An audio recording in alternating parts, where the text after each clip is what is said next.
Hello friends 2024 group 2 question பேங்க்கில் maths பார்த்துட்ருக்கோங்க சரிங்களா. Already LCM ஹெச்சிஎஃப்லேருந்து 3 some கேட்டிருந்தாங்க, 3 சம்மே பார்த்தாச்சு. இன்றைக்கி பார்த்தீங்கன்னா சிம்பிள் இன்ட்ரெஸ்ட்லேருந்து 2 சம் கேட்டிருக்காங்க சரிங்களா. 2 சம்மே ஈஸியாக தான் இருக்குது, வாங்க பார்த்துடலாம். நீங்கள் இது என்ன பண்ணுங்கள், நான் இந்த சம் காமிச்சிருக்கேன் இல்லையா, இதை அப்படியே பாஸ் பண்ணி நீங்கள் சால்வ் பண்ணுங்கள் சரிங்களா. ஆன்சர் வந்து பி தான். உங்களுக்கு ஆன்சர் வந்துருச்சு அப்படின்னா அடுத்த சம் பாருங்கள், டைம் வேஸ்ட் பண்ண வேண்டாம் சரிங்களா. ஏன்னா எக்ஸாம் பக்கத்தில் வந்துருச்சு, நான் உங்களுக்கு எக்ஸ்பிளைன் பண்ணுறேன் பாருங்கள். ஆண்டு வட்டி விகிதம் 16.2/3% எனில் ரூபாய் 68,000க்கு 9 மாதங்களுக்கு தனி வட்டி என்னன்னு கேட்குறாங்க சரிங்களா. இப்போ இங்கே பாருங்கள், நமக்கு வந்து எஸ்ஐயோட ஃபார்முலா என்னங்க, P/100.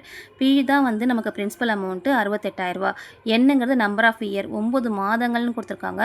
நமக்கு வந்து இயருக்கு கன்வெர்ட் பண்ணுறதுக்கு என்ன பண்ணணும் அப்படின்னா டிவைட் பை 12 பண்ணணும், அவ்வளோதான். இப்போ இயர் மட்டும் கொடுத்துருந்தாங்கன்னா நம்ம டிவைட் பை 12 போட வேண்டாம். ஆனால் இங்கே மாதங்கள்னு கொடுத்தங்காட்டி இயருக்கு கன்வெர்ட் பண்ணுறதுக்கு டிவைட் பை 12ன்னு போகிறேன், அதான் 9/12 சரிங்களா. அடுத்து இங்கே பாருங்கள், இது கலப்பு பின்னத்தில் கொடுத்துருக்காங்க, இதை வந்து தகா பின்னமாக மாற்றணும், அப்போ தான் நம்ம இந்த மாதிரி டிவைட் பண்ணி போட முடியும் இல்லையா, அதுக்காக. அப்போது 16 3ஆல் நம்ம மல்டிப்ளை பண்ணும்போது 48 கிடைக்கும், இந்த 2 ஆட் பண்ணும்போது 50, அப்போ 50/3, அதுதான் இங்கே போட்டிருக்கேன் 50/3. இந்த ஃபார்முலா இருக்கிறது 100 சரிங்களா. இந்த 2 ஜீரோக்கு 2 ஜீரோ கேன்சல் ஆயிரும். இங்கே 3 வந்து 9ஆல் அடித்தோம் அப்படின்னா, அதாவது இந்த 9 இந்த 3ஆல் அடித்தோம் அப்படின்னா நமக்கு 3 தடவை அடங்கும். அதே மாதிரி இந்த 12 இந்த 3ஆல் இந்த 3 இந்த 12ஆல் அடித்தோம் அப்படின்னா 4 சரிங்களா. 4 12. இப்போ இந்த 4 680 இருக்கா, இது நீங்கள் கேன்சல் பண்ணிங்க அப்படின்னா 1 நாங்க 4 7 நாங்க 28, இந்த 0 மேலே வந்துடும், அப்போது 170ன்னு வந்துடும். பேலன்ஸ் என்ன இருக்குதுங்க, 170 × 50. இது ரெண்டையும் மல்டிப்ளை பண்ணிங்க அப்படின்னா நமக்கு 8500. ஸோ இதோட எஸ்ஐ வேல்யூ பார்த்தீங்க அப்படின்னா 8500, ஆப்ஷன் பி தான் சரி. அடுத்த சம் பாருங்கள், இது லைட்டாக கொஞ்சம் ட்ரிக்கியாக கேட்டிருக்காங்க, ஆனால் ஈஸி தான், வாங்க எப்படின்னு சொல்கிறேன். தனி வட்டி மூலம் அசல் ரூபாய் 2000 8% வட்டி வீதத்தில் இரட்டிப்பாக எவ்வளவு மாதம் ஆகும்னு கேட்டிருக்காங்க சரிங்களா. 2000வாங்கிறது 4000 ஆகிறது, அதுதான் இரட்டிப்பு சரிங்களா, டபுள் மடங்கு ஆகிறது சரிங்களா. அப்போது 2000 + 2000 தானே 4000. அப்போ அவ்வளோ ஆகிறதுக்கு எவ்வளோ மாதங்கள் எடுத்துக்குன்னு கேட்குறாங்க. முதல்ல நம்ம இயரை கண்டுபிடிச்சிருவோம். இப்போ நம்ம எஸ்ஐயோட ஃபார்முலா என்னங்க, P/100.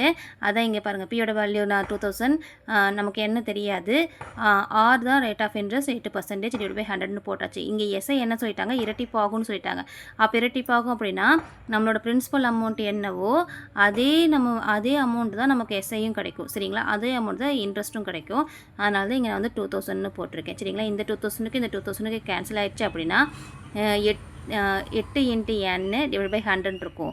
இப்போது இந்த 100 என்ன 8ஆல் நம்ம டிவைட் பண்ணோம் அப்படின்னா நமக்கு வந்து 12.5ன்னு கிடைக்கும் சரிங்களா.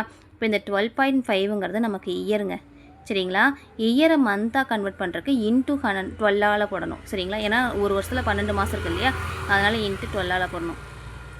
மந்த் இயராக கன்வெர்ட் பண்ணுறதுக்கு நம்ம டிவைட் பை 12 போட்டோம் இதுக்கு முந்தின சம்மில். இதே நமக்கு இயரை மந்தாக கன்வெர்ட் பண்ணுறதுக்கு இன்ட்டு 12ஆல் போடணுங்க. இன்ட்டு 12ஆல் போட்டோம்னா 150ன்னு வரும். இந்த 150 மாதங்கள் தான் சரி சரிங்களா, ஆப்ஷன் பி தான் சரி சரிங்களா. நன்றி.